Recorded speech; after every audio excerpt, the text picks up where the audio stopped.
تو ہر نبی کو اللہ نے معجزہ دیا، اور نبی پاک کو اللہ نے بنائے معجزہ ہے۔ یا ایھا الناس قد جاءکم برہان من ربکم، حضور کا ایک ایک بال معجزہ ہے، آنکھ معجزہ ہے، کان معجزہ ہے، لبہائے مبارک معجزہ ہے، لعاب دہن معجزہ ہے، نبی پاک علیہ السلام کی زلف عنبری معجزہ، محبوب کی نظر مازاغ معجزہ، دست ید اللہ معجزہ، چہرہ وجہ اللہ معجزہ، نبی پاک صلی اللہ تعالیٰ علیہ وسلم کا سج دھج کے آنا اور میلاد ہونا یہ بھی معجزہ، اور سج دھج کے عرش پہ جانا اور معراج ہو جانا یہ بھی معجزہ۔ اللہ نے دیے معجزے انبیاء کو، خدا نے میرا نبی معجزہ بن کے آیا۔ اللہ نے محبوب کو معجزے دیے، اور اتنے بڑے بڑے معجزات دیے، اتنے بڑے بڑے۔ میں کیسے آپ کی خدمت میں یہ بات عرض کروں کہ اتنا عظیم معجزہ ہے نا واقعہ معراج۔ امت کو چاہیے تھا کہ یہ ہر روز جب بھی کوئی کہتا نا انہیں بڑی ترقی کی ہے، تو ان کو کہنا چاہیے تھا اصل تو ہمارا حق ہے ترقی میں آگے بڑھنے کا، اس لیے کہ ہمیں ان رستوں کا مسافر بننا ہے جن رستوں پہ نبی پاک نے ہمیں چلنے کا کہا ہے۔ تو میرے عزیز بھائی، محبوب کو اللہ تبارک و تعالیٰ نے معراج عطا کی۔ اب وہ معراج میں بھی نا بندے بڑے پریشان ہیں۔ میں بات سمیٹنا چاہتا ہوں۔ اب زمانہ ہو گیا، ایک گروپ پہ میں نے جمعے میں کہا تھا کہ اب ہر سال نہیں ہم دلیلیں دینا چاہتے کہ حضور خواب میں گئے ہیں کہ حقیقت میں گئے ہیں۔ یہاں عجیب منظر ہے، بعض لوگ نہ کہتے ہیں جی نبی کریم نے سارے معراج جتنے بھی محبوب کو یہ معراج ہوا یہ خواب میں ہوا ہے۔ میں اگر کہوں کہ میں نے رات کو خواب دیکھی ہے، میں پاکستان کا صدر بن گیا ہوں، تو آپ کو کوئی اعتراض ہے اس بات پہ؟ خواب جو کسی نے کوئی اعتراض ہے؟ ویسے میں کہوں یہاں کھڑا ہو کہ میں صدر ہوں تو آپ کو اعتراض ہے، کیونکہ جناب آپ صدر نہیں ہے۔ میری بات کی سمجھ آ رہی ہے؟ کوئی شخص آپ میں سے اٹھ کے کہے کہ میں نے خواب دیکھی ہے، رات خواب میں یہاں سے نکلا ہوں، امریکہ گیا، وہاں سے برطانیہ آیا، وہاں سے ہالینڈ چلا گیا، وہاں سے افریقہ کے جنگل دیکھے، وہاں سے میں عرب آ گیا، میں نے جو ہے وہ دبئی اور مسقط اور یہ سارے ریگستان دیکھے، اور پھر اللہ نے مجھے موقع دیا اور مجھے حرم کی حاضری نصیب ہوئی خواب میں سارا دیکھ کے آیا ہوں، تو آپ کو کوئی اعتراض ہے؟ کیوں جی؟ کیونکہ اور اگر وہ کہے حقیقت میں صبح نکلا اور یہاں سے امریکہ گیا اور وہاں سے میں افریقہ آیا، وہاں سے برطانیہ، یورپ، یہ ہنسانے کو نہیں کہہ رہا، سمجھانے کو کہہ رہا، وہاں سے پھر میں سارا عرب گھوم کے شام تک گھر آ گیا، صبح نکلا، تو آپ مان لیں گے؟ کیوں؟ یہ ممکن ہے؟ آپ کہیں گے میاں صرف امریکہ کی فلائٹ اگر یہاں سے ڈائریکٹ بھی کو جائے تو 14-15 گھنٹے کی، تو آپ تو ایک دن بھی بمشکل وہاں پہنچیں گے، صبح سے شام تک میں۔ آپ وہاں سے واپس کیسے آ گئے اور وہاں بھی چلے گئے اور یہاں بھی چلے گئے؟ یہ ممکن ہے؟ پریشانی ہوتی تب ہے جب کو کہتا ہے میں حقیقت میں گیا۔ یہ جو ابو جہل پریشان ہوا ہے نا، یہ جو ابو لہب پریشان ہوا ہے، یہ جو اتبا اتیبہ، میرے نال ناراض نہ ہویا جے، میں کدی یہی دی گل کرنا، روز تے کردا ہی نہیں۔ یہ جڑے بندے آج تک پریشان نے نا، کبھی کبھی کرتا ہوں چلو خوگر حمد سے تھوڑا سا گلہ بھی سن لے۔ یہ جو آج تک پریشان ہے نا سارے، یہ پریشان اس لیے ہیں کہ حضور اگر کہتے نا میں خواب میں گیا ہوں تو کسی کو مسئلہ ہی نہیں تھا۔ محبوب فرماتے میں گیا ہوں۔ سبحان الذی اسریٰ بعبدہ لیلا من المسجد الحرام الی المسجد الاقصی۔ حضور مسجد حرام سے مسجد اقصی تک، اور وہی ایک رات میں نہیں ہو سکتا، وہی ہفتوں مہینوں کا سفر ہے، وہی نہیں ہو سکتا تھا۔ مسجد حرام سے مسجد اقصی جایا ہے نہیں جا سکتا، لیلاً رات کے تھوڑے حصے میں۔ حضور نے فرمایا میں گیا بھی ہوں، آیا بھی ہوں، اور پھر نبی پاک علیہ الصلوۃ والسلام پہلا آسمان، دوسرا آسمان، تیسرا آسمان، اور خود حدیث پاک میں موجود ہے کہ پہلے آسمان سے لے کر دوسرے آسمان تک کا فاصلہ 500 سال کی مسافت ہے، پھر اتنا ہی دوسرا، پھر اتنا ہی تیسرا، پھر اتنا ہی چوتھا، اور پھر اس کے اوپر سدرۃ المنتہا، کوئی رہ فلک اتے یار گیا، کوئی جا کے سدرات ہار گیا، ایک کالیا زلفا والا سی جڑا لنگ عرشاں تو بھی پار گیا۔ یہ جو حضور نے فرمایا، اگر محبوب کہتے ہیں نا میں خواب میں گیا ہوں تو کسی نے پریشان، یہ سارے تو پریشان رہے ہیں۔ چلے ناراض کون صاحب نے ہونا ہے، گھر والی بات ہے، سارے پریشان رہے ہیں اور سارے پریشان ہیں تو کسی وجہ سے ہی ہے نا۔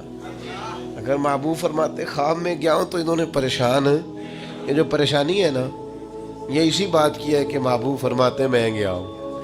اچھا پھر ایک اور پریشانی ہے، کچھ اس لیے بھی اڑ جاتے ہیں۔ چلے میں بزرگوں کے اختلاف کی بات نہیں کرتا، میں ویسے ایک بات کرتا ہوں، بڑوں کو سلام ہے کسی نے اگر کوئی دوسرا قول بھی کیا ہے، لیکن ویسے محبت کے ساتھ، پیار کے ساتھ، ادب کے ساتھ ایک بعض اس بات پر بھی اڑ جاتے ہیں، محبوب گئے ہیں پر اللہ کا دیدار نہیں کیا۔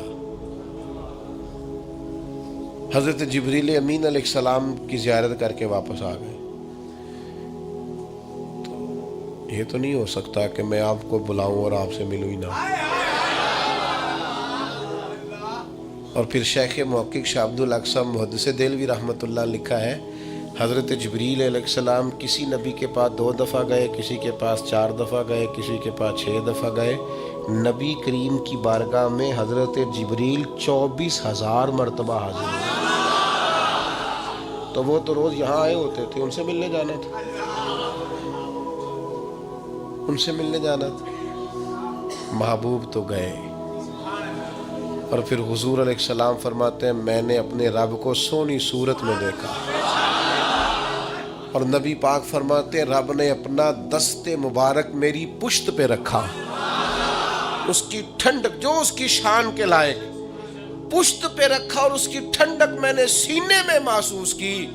اور حضور فرماتے ہیں جب اللہ نے وہ دست مبارک رکھا تو پھر میں نے مشرقوں کو بھی جان لیا اور مغربوں کو بھی جان لیا، پھر سارے علوم مجھ پر واضح ہو گئے۔ ابن یعقوب کو اللہ نے صورت بخشی، ید بیضا کی کلیم اللہ کو نعمت بخشی، اور جناب عیسیٰ کو مسیحائی کی دولت بخشی۔ ہر نبی کو کوئی عزت، کوئی عظمت بخشی، میری سرکار کو بے پردہ زیارت، میری سرکار کو بے پردہ زیارت۔ تو میرے عزیز یاد رکھیے گا کہ حضور کا واقعہ معراج یہ تو امت کے لیے شانوں کا باعث ہے، یہ تو عظمتوں کا باعث ہے۔ اس لیے اچھا پھر ایک اور مسئلہ بھی، آج ایک دوست مجھ سے کہنے لگے، ایک صاحب کہہ رہے تھے 27 رجب کو محفل نہیں کرنی چاہیے، یہ تو کنفرم ہی نہیں ہے کہ 27 کو معراج ہوئی تھی۔ میں نے کہا یہ تو میلاد والی بات ہو گئی۔ ایک صاحب مجھ سے کہنے لگے کہ حضور کا میلاد 12 ربیع الاول کو نہیں۔ میں کہ تو پریشان نہ ہو، میری جماعت بڑی پیار والی ہے، وہ تو سفر میں بھی میلاد کرتی رہتی ہے، ربیع ثانی میں بھی میلاد کی محفل ہے۔ اب تو مجھے زمانہ گزر گیا سفر کرتے، وہ تو سارا سال ہی میلاد کرتے رہتے، آپ کیا بات کرتے ہیں؟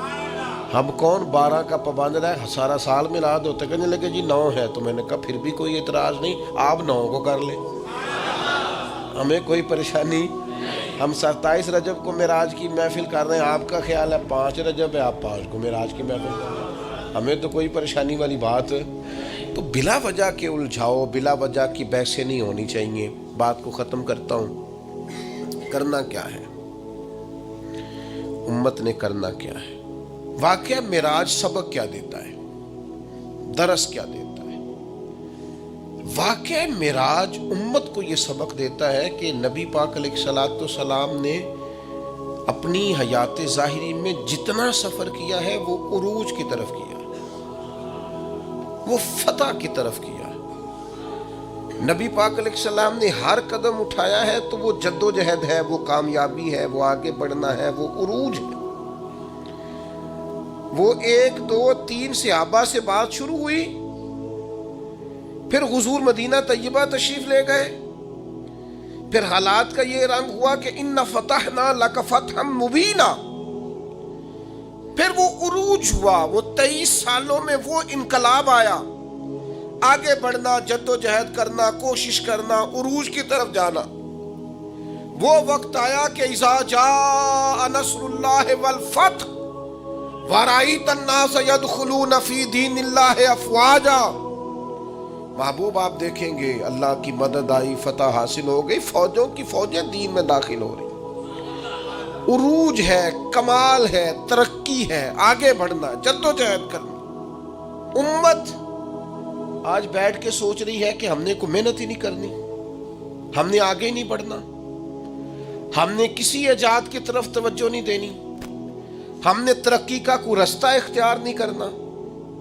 یہ ایک ایجاد کر کے ہمیں دی گئی ہے نا موبائل، اس کا مطلب یہ ہے کہ ہم اپنی کمر ٹیڑھی کر لیں لیٹ لیٹ کے موبائل دیکھ دیکھ کے۔ ہمیں تو دیکھنا چاہیے تھا کہ ٹیکنالوجی بڑھ رہی ہے، ایجادات بڑھ رہی ہیں، ہمیں آگے بڑھنا ہے، مسلمانوں کو آگے جانا ہے، اور کس طرح کر کے فروغ دین کے لیے ان ساری چیزوں کو استعمال کرنا ہے، اور زیادہ سے زیادہ ترقی حاصل کر کے اپنے دین کو فروغ دینا ہے، آگے بڑھنا، امت کا سر اونچا کرنا ہے۔ لیکن امت ہے کہ وہ بار بار پیچھے ہٹتی جا رہی ہے، بار بار کمزوری دکھاتی جا رہی ہے، بار بار ہم ہے کہ ہمارے قدم لڑکھڑاتے ہیں، ہم پیچھے کی طرف آتے ہیں، ہم آگے قدم ہی نہیں اٹھاتے۔ معراج ہمیں بتاتا ہے کہ امت تو نے عروج حاصل کرنا ہے۔ هو الذی ارسل رسولہ بالہدی ودین الحق لیظہرہ علی الدین کلہ، ہم نے یہ رسول تمہیں اس لیے عطا کیے ہیں، یہ شانوں والے رسول تمہیں اس لیے دیے ہیں کہ ہم اس دین کو تمام دینوں پر غالب کر دیں گے۔ اسلام کی فطرت میں قدرت نے لچک دی ہے، اتنا ہی یہ ابھرے گا جتنا کہ دبا دو گے۔ یہ دین غالب ہونے کے لیے۔ واقعہ معراج کیا بتاتا ہے ہمیں؟ نبی پاک نے مسجد اقصیٰ میں سارے نبیوں کی امامت کرائی ہے۔ جس طرح نبی کریم نبیوں کے امام ہے، یہ امت امتوں کی امام ہے۔ اس نے امامت کرنی ہے، امامت، ترقی، عروج، جد و جہد، آگے بڑھنا۔ ملت کے جوانوں، واقعہ معراج تمہیں بتاتا ہے کہ تمہیں آگے بڑھنا ہے، تمہیں کوشش کرنی ہے۔ اٹھ کے اب بزم جہاں کا اور ہی انداز ہے، مشرق و مغرب میں تیرے دور کا آغاز، جد و جہد کریں۔ میرا مالک بڑا کریم ہے، جو اس کی جانب ایک قدم اٹھاتا ہے، اللہ کی رحمت آگے بڑھ کے اس کا استقبال کرتی ہے۔ آپ کوشش تو کریں، ہمت تو کریں، جد و جہد تو کریں، آپ آگے تو بڑھیں۔ اقبال کہنے لگے وہ وقت فرصت ہے کہاں، کام ابھی باقی ہے، نور توحید کا اتمام ابھی باقی ہے۔ واقعہ معراج ہمیں بتاتا ہے ہم نے آگے بڑھنا ہے، کوشش کرنی ہے، جد و جہد کرنی، کریں گے انشاءاللہ۔